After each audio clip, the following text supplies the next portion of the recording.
எங்கள் அய்யனாரப்பன் கோயிலில் வந்து கருப்புசாமி இருக்காரு, முனியப்பன் இருக்காரு, விநாயகர் இருக்காரு, எங்களோட கன்னிமார்கள் 7 கன்னிமார்கள் இருக்காங்க. எங்கள் கோயிலுக்கு இப்போ தான் வந்து 4 கோடி செலவில் கோபுரம் கட்ட ஆரம்பிச்சிருக்காங்க, பார்த்தீங்கன்னாவே தெரியும். ஆனாலும் வருஷம் வருஷம் இந்த தேவை பண்ணியே அவங்களே பண்ணிட்டு இருக்காங்க. எல்லாரும் அத்தனை கெடா வெட்டுவாங்க, கணக்கே இல்லாம இருக்கும்.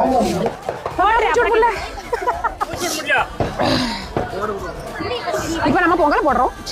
வெள்ளம் கீழே விழுவுதுங்க, வெள்ளம் பார்த்து போடுங்க. வெள்ளம்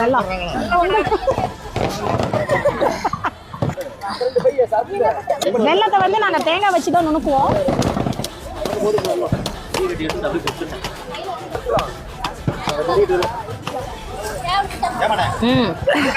இவர் வந்து இவர் என்னை விட சின்ன பையன் தான். ஆனா இவர் எனக்கு மாமனார் முறை. இவரை நான் வந்து சீக்கிரம் எப்பயும் 10 வருஷத்துக்கு முன்னாடியே பார்த்து ஆக்கிட்டேன். ஆனா நாங்க இவருக்கு பொண்ணு தேடிட்டு இருக்கிறோம். இவரு நல்ல பொண்ணா இருந்தா சொல்லுங்க. கோபாலகிருஷ்ணன் என்னது இன்ஜினியரிங் படிச்சிருக்காரு, சொத்துலாம் நிறைய இருக்கு. பொங்கல் எடுத்துட்டு கோயிலுக்குள்ள போறோம். எப்பறம் நான் இதை தாண்டி வரட்டப்பா? சுடுதா? சுடாதே. ஐயோ என்னடா